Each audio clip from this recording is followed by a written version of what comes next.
जय मां मातंगी। मातंगी माता की कथा। मतंग शिव का नाम है। इनकी शक्ति मातंगी है। यह हरा वर्ण और चंद्रमा को मस्तक पर धारण करती है। यह पूर्णतया वाग्देवी की ही पूर्ति है।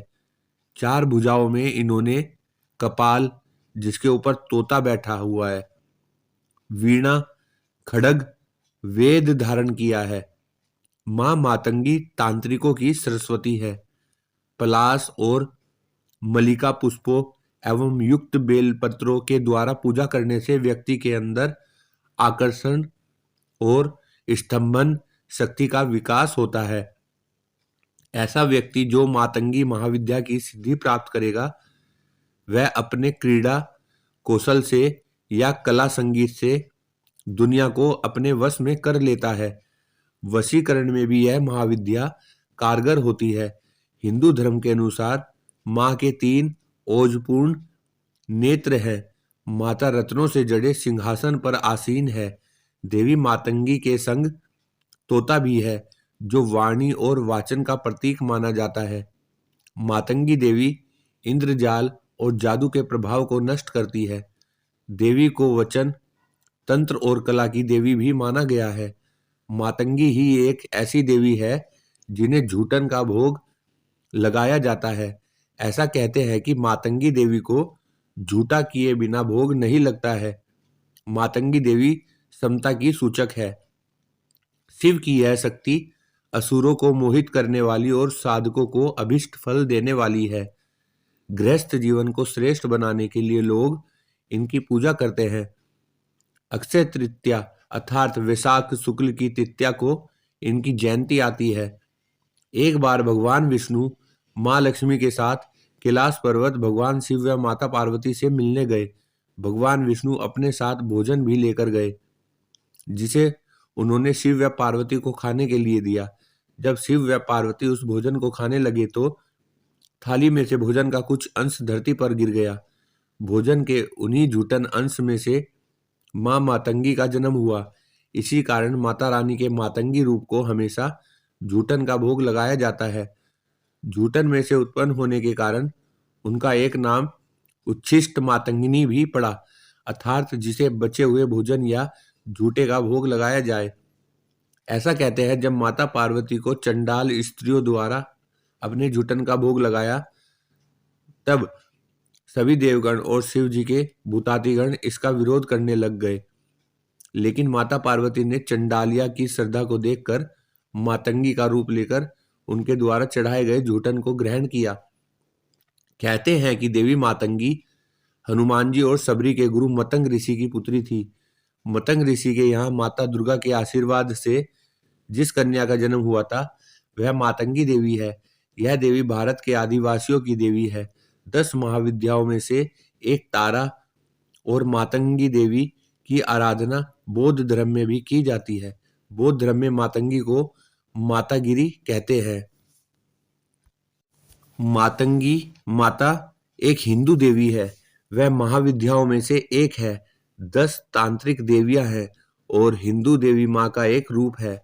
उन्हें संगीत और विद्या की देवी सरस्वती का तांत्रिक रूप माना जाता है। मातंगी वाणी, संगीत, ज्ञान और कलाओं को नियंत्रित करती है। उनकी पूजा अलौकिक शक्तियां प्राप्त करने, विशेष रूप से शत्रुओं पर नियंत्रण पाने, लोगों को अपनी ओर आकर्षित करने, कलाओं पर महारत हासिल करने और सर्वोच्च ज्ञान प्राप्त करने के लिए की जाती है। मातंगी को अक्सर प्रदूषण, अशुभता और हिंदू समाज की परिधि से जोड़ा जाता है, जो उनके सबसे लोकप्रिय रूप में सन्निहित है, जिसे उच्छिष्ट चांडालिनी या उच्छिष्ट मातंगिनी के रूप में जाना जाता है।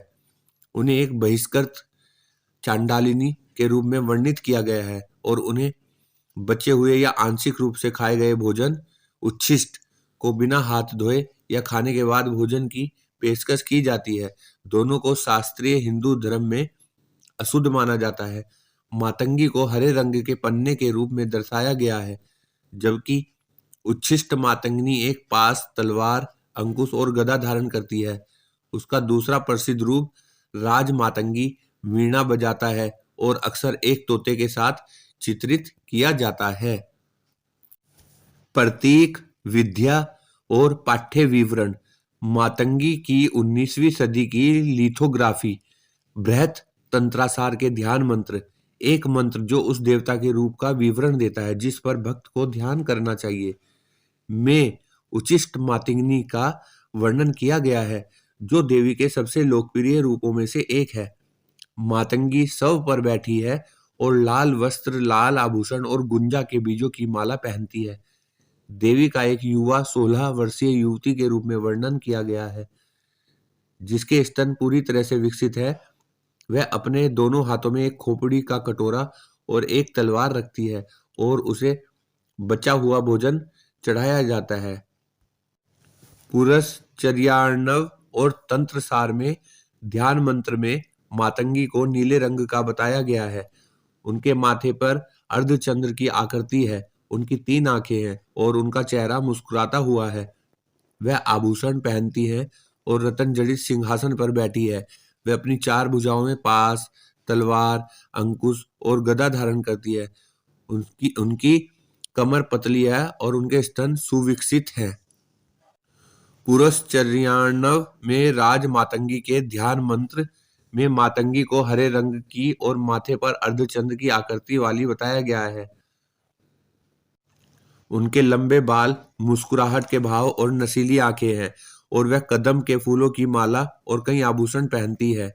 उनके चेहरे के चारों ओर थोड़ा पसीना आता है, जो उन्हें और भी सुंदर बनाता है। उनकी नाभि के नीचे त्वचा की 3 क्षैतिज तह और महीन बालों की एक पतली खड़ी दे रेखा है। एक वेदी पर बैठी और 2 तोतों से घिरी वह 64 कलाओं का प्रतिनिधित्व करती है। शारदा तिलका ने इस विवरण में जोड़ा है कि राज मातंगी वीणा बजाती है, शंख की बालियां और फूलों की माला पहनती है और उनके माथे पर फूलों की पेंटिंग है।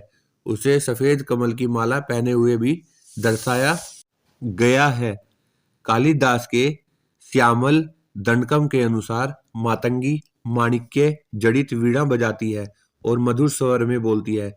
ध्यान मंत्र में उन्हें 4 भुजाओं वाली, गहरे पन्ने के रंग वाली, लाल कुमकुम से अभिषिक्त, पूर्ण वक्ष और माथे पर अर्धचंद्र के रूप में वर्णित किया गया है। वह एक पास, एक अंकुश, एक गन्ने का धनुष और पुष्प बाण धारण करती है, जिसे अक्सर देवी त्रिपुर सुंदरी के हाथ में पकड़े हुए वर्णित किया जाता है। उन्हें तोते से प्रेम करने वाली भी बताया गया है और वे गीत के अमृत में सन्निहित है। हरा रंग गहन ज्ञान से जुड़ा है और यह बुध ग्रह के अधिष्ठाता देवा बुध का रंग भी है, जो बुद्धि को नियंत्रित करते हैं। मातंगी को अक्सर अपने हाथों में तोते के साथ दर्शाया जाता है, जो भाषण का प्रतिनिधित्व करता है। वीणा संगीत के साथ उनके जुड़ाव का प्रतीक है। दंत कथाएं। मातंगी को अक्सर 9वीं महाविद्या के रूप में नामित किया जाता है। मुंडमाला के गद्य में शामिल एक सूची में विष्णु के 10 अवतारों को 10 महाविद्याओं के बराबर बताया गया है। बुध को मातंगी के बराबर माना जाता है। गुह्यातिगुह्या तंत्र में एक समान सूची में मातंगी को पूरी तरह से छोड़ दिया गया है। हालांकि विद्वान श्रीकार देवी दुर्गा की व्याख्या करते हैं, जिसे सूची में अवतार कल्कि के बराबर माना गया है, मातंगी का एक संकेत के रूप में। शाक्ता महाभागवत पुराण की एक कहानी में, जो सभी महाविद्याओं की रचना का वर्णन करती है, दक्ष की पुत्री और भगवान शिव की पत्नी सती अपमानित महसूस करती है कि उन्हें और शिव को दक्ष के यज्ञ अग्नि बलिदान में आमंत्रित नहीं किया गया है, और शिव के विरोध के बावजूद वह वहां जाने पर जोर देती है। शिव को मनाने के निरर्थक प्रयासों के बाद क्रोधित सती मातंगी सहित महाविद्याओं में परिवर्तित हो जाती है। तब महाविद्याएं शिव को 10 महाविद्या दिशाओं से घेर लेती है। मातंगी उत्तर पश्चिम में स्थित है। एक अन्य समान किंवदंती सती की जगह काली, मुख्य महाविद्या को शिव की पत्नी और मातंगी और अन्य महाविद्याओं की उत्पत्ति के रूप में प्रस्तुत करती है। देवी भागवत पुराण मातंगी और उनकी साथी महाविद्याओं को युद्ध साथी और देवी शाकंभरी के रूप में वर्णित करता है। शक्ति संगम तंत्र में उच्छिष्ट मातंगनी के जन्म का वर्णन है। एक बार भगवान विष्णु और उनकी पत्नी लक्ष्मी शिव और उनकी पत्नी पार्वती सती का पुनर्जन्म के पास गए और उन्हें बढ़िया भोजन का भोज दिया। खाते समय देवताओं ने कुछ भोजन जमीन पर गिरा दिया, जिसमें से एक सुंदर युवती उत्पन्न हुई, जो देवी सरस्वती का ही एक रूप थी, जिसने उनका बचा हुआ भोजन मांगा। चारों देवताओं ने उसे अपना बचा हुआ भोजन प्रसाद के रूप में दिया। भोजन जिसे पहले देवता द्वारा खाया जाने के कारण पवित्र बनाया गया था, इसे देवता की उच्छिष्ट के रूप में व्याख्या किया जाता है। हालांकि इसके नकारात्मक अर्थ के कारण प्रसाद के संबंध में उच्छिष्ट शब्द का कभी भी स्पष्ट रूप से उपयोग नहीं किया गया है। शिव ने आदेश दिया कि जो लोग उनके मंत्र का जाप करेंगे और उनकी पूजा करेंगे, उनकी भौतिक इच्छाएं पूरी होंगी और वे शत्रुओं पर नियंत्रण प्राप्त करेंगे। उन्हें वरदान देने वाली घोषित किया। उस दिन से युवती को उच्छिष्ट मातंगनी के रूप में जाना जाता है। प्राणोत्सनी तंत्र 18वीं शताब्दी और नारद पंचरात्र में वर्णन है कि एक बार पार्वती कुछ दिनों के लिए अपने मायके वापस जाना चाहती थी और उन्होंने शिव से ऐसा करने की अनुमति मांगी।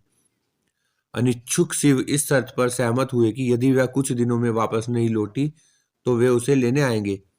पार्वती सहमत हो गई और अपने पिता हिमालय के यहाँ चली गई, जहां वे कई दिनों तक रही।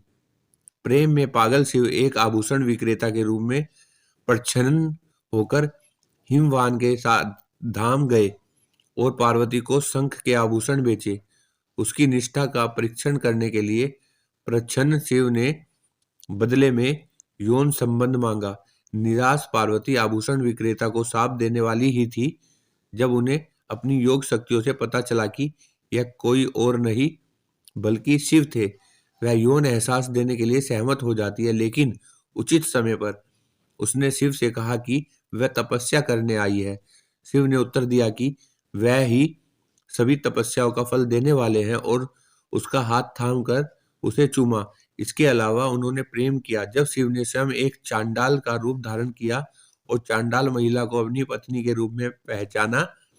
प्रेम प्रसंग के बाद पार्वती ने शिव से अपनी इच्छा पूरी करने के लिए कहा कि उनका चांडालनी रूप, चांडाल महिला रूप जिसमें शिव ने उनसे प्रेम किया था, उच्छिष्ट चांडालिनी के रूप में हमेशा के लिए बना रहे और इस रूप में उनकी पूजा मातंगी की पूजा से पहले हो, ताकि उनकी पूजा फलदायी मानी जाए।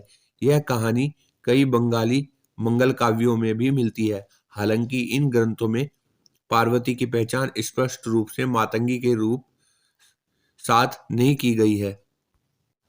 स्वातंत्र तंत्र में उल्लेख है कि मतंग ने सभी प्राणियों को वश में करने की शक्ति प्राप्त करने के लिए हजारों वर्षों तक तपस्या की। अंत में देवी त्रिपुर सुंदरी प्रकट हुई और उनकी आंखों से किरणें निकली, जिससे देवी काली उत्पन्न हुई, जिनका रंग हरा था और जिन्हें राज मातंगनी के नाम से जाना जाता है। उनकी मदद से मतंग ने अपनी इच्छा पूरी करी। मतंग तंत्र और श्यामल दंड कम सहित कई अन्य ग्रंथों में मातंगी को ऋषि मतंग की बेटी के रूप में वर्णित किया गया है। एक और कहानी मातंगी के एक रूप कोरीबाई को समर्पित मंदिर से जुड़ी है, जो वाराणसी के निम्न जाति क्षेत्र में प्रकट हुई थी। कोरीबाई शिव की बहन है, जो ब्राह्मणों के तरीकों और पवित्रता से ग्रस्त थी और शिव की विधर्मी प्रथाओं जैसे शमशान में रहना, नशीले पदार्थों का सेवन करना और भूत प्रेतों की संगति से घृणा करती थी। जबकि शिव ने पहले तो कोरीबाई के शब्दों को अनदेखा कर दिया, लेकिन विवाह के बाद उनकी पत्नी पार्वती अपने पति के प्रति कोरीबाई के अपमानजनक शब्दों को सहन नहीं कर सकी और उन्होंने कोरीबाई को शाप दिया कि वे वाराणसी के एक अछूत क्षेत्र में पुनर्जन्म ले और अपना पूरा जीवन वहीं बिताए, जिसे कोरीबाई प्रदूषित मानती थी। नतीजतन कोरीबाई का वास्तव में वाराणसी के निम्न जाति क्षेत्र में पुनर्जन्म हुआ और वे बहुत दुखी महसूस करती थी। उन्होंने अपने भाई शिव वाराणसी के भगवान से विनती की, जिन्होंने उन्हें वरदान दिया कि उनकी पूजा के बिना वाराणसी की कोई भी तीर्थ यात्रा पूरी नहीं मानी जाएगी।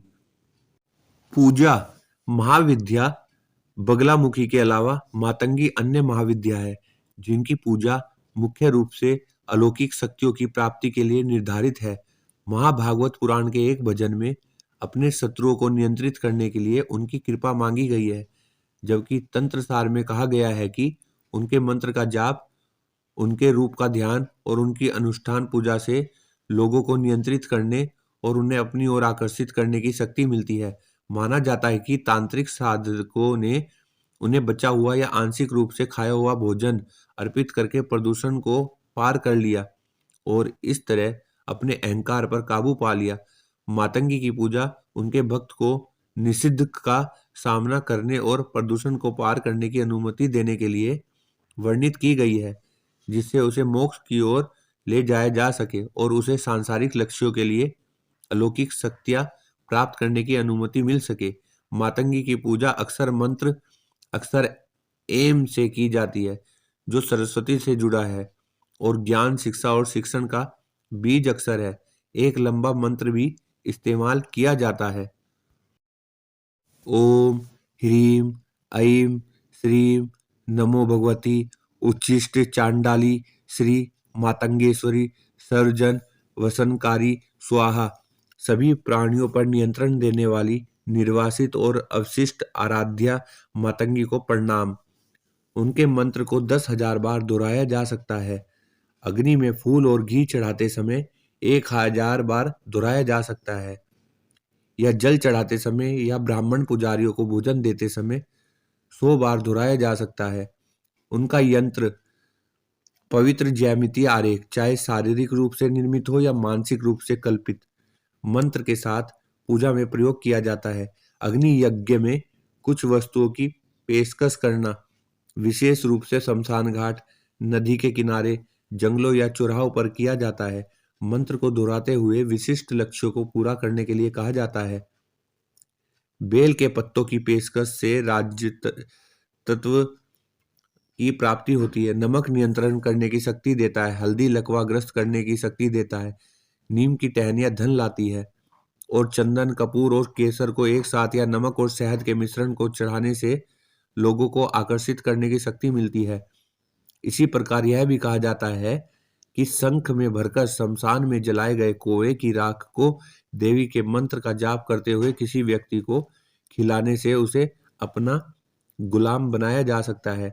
बचा हुआ या आंशिक रूप से खाया हुआ भोजन उच्छिष्ट, भक्त द्वारा प्रदूषित उच्छिष्ट अवस्था में मातंगी को अर्पित करने की सिफारिश की जाती है, अर्थात खाया हुआ लेकिन धोया नहीं गया भोजन के अवशेष मुंह और हाथों में हो। हिंदू देवताओं को बचे हुए भोजन की पेशकश या प्रदूषित उच्छिष्ट अवस्था में होना मुख्य धारा के हिंदू धर्म में वर्जित है।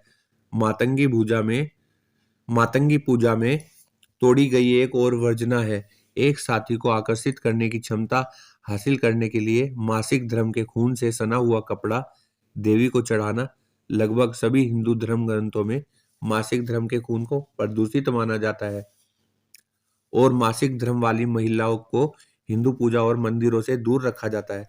नेपाल का बहिष्कृत मातंगी समुदाय प्रदूषित पदार्थों और मृत्यु और दुर्भाग्य से संबंधित वस्तुओं जैसे बलि के जानवरों के सिर और मृतक के कपड़े एकत्र करता है और उन्हें चौराहों पर रखे विशेष पत्थरों पर चढ़ाता है, जिन्हें च्वासा कहा जाता है, जहां मातंगी उन्हें प्रसाद के रूप में खाती है, जिससे प्रदूषण से छुटकारा मिलता है। तंत्रसार में शत्रुओं पर विजय पाने और काव्य प्रतिभा प्राप्त करने के लिए रात के अंधेरे में चौराहों या शमशान घाट पर मातंगी को मांस, मछली, पके हुए चावल, दूध और धूप चढ़ाने की सलाह दी गई है। देवी को उच्छिष्ट बिल्ली का मांस और बकरे का मांस चढ़ाने में सर्वोच्च ज्ञान प्राप्त करने में मदद मिलती है। एक पाठ में कहा गया है कि मातंगी की पूजा तभी फलदायी होती है जब भक्त महिलाओं को देवी के रूप में पूजता है और उनकी आलोचना करने से बचता है। मातंगी पूजा के लिए पूजा से पहले खुद को शुद्ध करने के लिए कोई उपवास या अनुष्ठान निर्धारित नहीं किया गया है, जो हिंदू पूजा की खासियत है। कोई भी व्यक्ति पूजा के लिए किसी भी मंत्र का उपयोग कर सकता है, भले ही वह किसी अन्य देवता की पूजा करने के लिए दीक्षित न हो या अयोग्य माना जाता हो। नान्याय व्रत तंत्र से 1000 नाम का भजन और रुद्रयामला से 100 नाम का भजन देवी को समर्पित है। संस्कृत वर्णमाला का पाठ, मंत्रों का जाप, शास्त्रों का जोर से पढ़ना और संगीत और नृत्य का प्रदर्शन भी उनकी पूजा के कृत्यों के रूप में वर्णित किया गया है। मंदिरों, मातंगी अन्य महाविद्याओं के साथ कामाख्या मंदिर परिसर में स्थित है, जो तंत्र साधना के लिए सबसे महत्वपूर्ण शक्तिपीठ है। जबकि अन्य महाविद्याओं की पूजा अलग अलग मंदिरों में की जाती है, मातंगी और कमला को मुख्य कामाख्या मंदिर में कामाख्या के साथ योनि के रूप में स्थान मिलता है। मदुरै की देवी मीनाक्षी को भी राजा मातंगी के रूप में ही माना जाता है। यहाँ उन्हें 2 हाथों वाली और एक तोता पकड़े हुए खड़ी हुई दिखाया गया है। गुजरात के मोद समुदाय के लोग मातंगी को मोदेश्वरी के रूप में पूजते हैं, जो मोद समुदाय की संरक्षक देवी है। यहाँ मातंगी को शेर पर बैठी दुर्गा के समान रूप में देखा जा सकता है। उपरोक्त के अलावा राजरप्पा छिन्नमस्ता मंदिर में मातंगी और अन्य महाविद्याओं को समर्पित एक मंदिर भी है। दक्षिण भारत में कई मंदिर हैं जहाँ मातंगी को श्रीकुल परंपरा में देवी ललिता की प्रधानमंत्री श्यामला या मंत्रिनी के रूप में पूजा जाता है। जय मातंगी माता जी।